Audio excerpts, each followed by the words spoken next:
मैं एक counter question आपसे पूछना चाहता हूं, क्योंकि ये आपसे बनता है सवाल पूछना। आपने कहा कि मोदी का तो वो नाम नहीं ले रहे हैं, जैसे कि उनकी लड़ाई मोदी से नहीं सावरकर से हो। तो अगर आप एक लंबे आख्यान के विरोध में खड़े हैं, अगर आप राष्ट्रीय स्वयंसेवक संघ की पूरी परंपरा के खिलाफ खड़े हैं, तो आपको सावरकर तक तो जाना ही पड़ेगा, या आप सावरकर का सवाल आने पर किनारे से कन्नी काट के निकल जाएंगे और ऐसे ही राजनीति करते रहेंगे। देखिए, इसका जवाब उद्धव ठाकरे ने दिया है, बहुत अच्छा। उद्धव ठाकरे ने कहा है कि आरएसएस और बीजेपी का देश के स्वतंत्रता संग्राम में कोई योगदान नहीं है, पर सावरकर हमारे पूज्य हैं। सावरकर को लेकर हम कोई बात सुनना नहीं चाहते। मेरा कहना है कि राहुल गांधी को अगर सवाल उठाना चाहिए तो ये उठाना चाहिए ना कि आप बताएं, संघ और भाजपा बताए कि उसका देश की आजादी में क्या योगदान है। और मैं एक और बात पूछता हूं आलोक जी, कि आपने देश की जनता को यात्रा प्रॉमिस करने के बाद और पहले क्या वचन दिया था? आपने क्या कहा था? मैंने गूगल की जो भारत जोड़ो यात्रा की जो लिंक है उस पर जाकर भी कल अध्ययन किया, परसों। उसमें लिखा है कि हम भारत जोड़ो यात्रा जो विभाजन की राजनीति है, विभाजन का काम है, किसानों की समस्याएं हैं, इन्फ्लेशन है, युवाओं की बेरोजगारी है, इन तमाम चीजों को लेकर हम निकले। क्या आपने यात्रा पर निकलने के पहले या यात्रा पर निकलने के बाद कभी, या महाराष्ट्र में प्रवेश के पहले आपने कहा था कि हम सावरकर का भी मुद्दा उठाएंगे?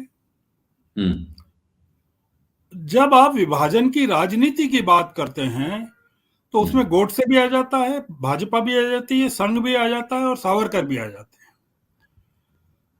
ये मैं कहता हूं कि ये एक जिसको कहना चाहिए कि एक मति भ्रष्ट हो जाना लास्ट मिनट पे, वो है पूरा का पूरा मामला। और आपके साथ जो सलाहकार हैं वो आपको क्या सलाह दे रहे हैं? मैं आज किसी से बात कर रहा था कि मुझे अभी आज तक केजरीवाल का कोई ऐसा बयान सुनना है जिसने उसने किसी एक तबके को नाराज कर दिया।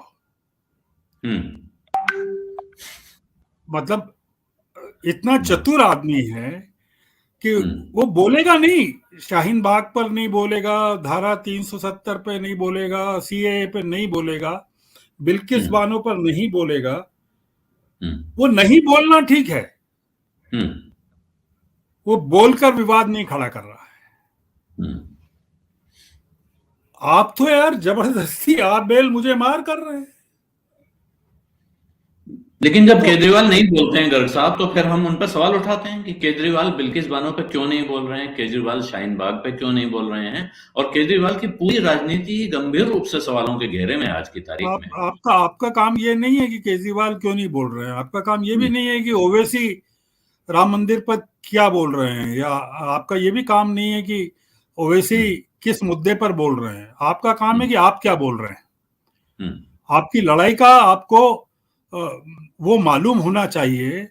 जब आप हिमालय पर चढ़ रहे हैं, एवरेस्ट पर चढ़ रहे हैं, और आप बात नंदा देवी की कर रहे हैं, ये कोई कोई कोई तुक नहीं है कि एवरेस्ट पर आप चढ़ना चाहते हैं और केजरीवाल से पूछे कि वो नंदा देवी पर क्यों नहीं चढ़ रहे हैं।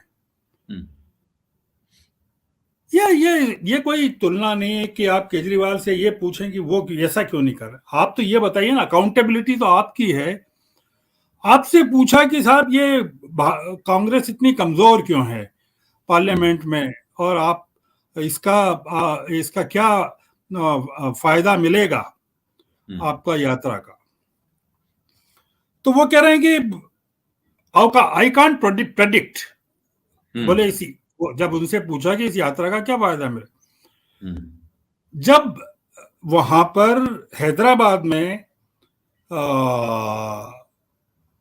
उनकी मौजूदगी में मल्लिकार्जुन खड़गे कहते हैं कि राहुल गांधी 2024 के हमारे पीएम कैंडिडेट हैं और राहुल गांधी मंच पर हैं और चुपचाप बैठते हैं। अकोला में जब पूछते हैं उनसे कि पीएम पद को लेकर आप का क्या विचार है, आपकी उम्मीदवारी को, तो कहते हैं इस समय हमारा काम भारत जोड़ो यात्रा करना है। आप मुझे बताइए कि आप आपकी इतनी बड़ी प्रेस कॉन्फ्रेंस मैंने देखी, सुनी, मराठी में, हिंदी में, इंग्लिश में, सब सवाल सुने, जवाब सुने आपके। आपने किस चीज का जवाब दिया ये मुझे बताइए। आपको किसने कहा प्रेस कॉन्फ्रेंस करने का? यार आप चुपचाप बैठो ना, यात्रा चलो, लोग आ रहे हैं, मिल रहे हैं। आपने कहा है कि मैं लोगों की सुनूंगा। आप सुनो लोगों की, बच्चों के साथ खेलो, बूढ़ों को गले लगाओ, एक इमोशनल कनेक्ट पैदा करो देश में। और नरेंद्र मोदी तो प्रेस कॉन्फ्रेंस नहीं करते हैं। 27 सालों में, 20 सालों में, 22 सालों में कोई प्रेस कॉन्फ्रेंस ना गुजरात में की, ना यहाँ की उन्होंने। वो फिर भी प्रधानमंत्री हैं। आप एक प्रेस कॉन्फ्रेंस करते हो, सब जो करते हैं किया हुआ है उसको गुड़ गोबर कर देते हो। मुझे राहुल गांधी की चिंता नहीं है। देखिए आलोक जी, मुझे चिंता ये है कि जिन लोगों ने उनकी यात्रा पर सट्टा लगाया हुआ है, इमोशनल सट्टा कह रहा हूं, जी वो बेचारे क्या करेंगे? उनको तो आपने कोने में पटक दिया। उनको सावरकर से मतलब नहीं है। आज आपने जो कहा कि देश में विभाजन की राजनीति चल रही है, भाई भाई को लड़ा रहे हैं, हिंसा है, आप उसके बारे में बात करिए ना, हमला करिए खूब जम के। भारतीय जनता पार्टी का नाम लेके, नरेंद्र मोदी का नाम लेके आप प्रेस कॉन्फ्रेंस में हमला, आपने कुछ किया ही नहीं।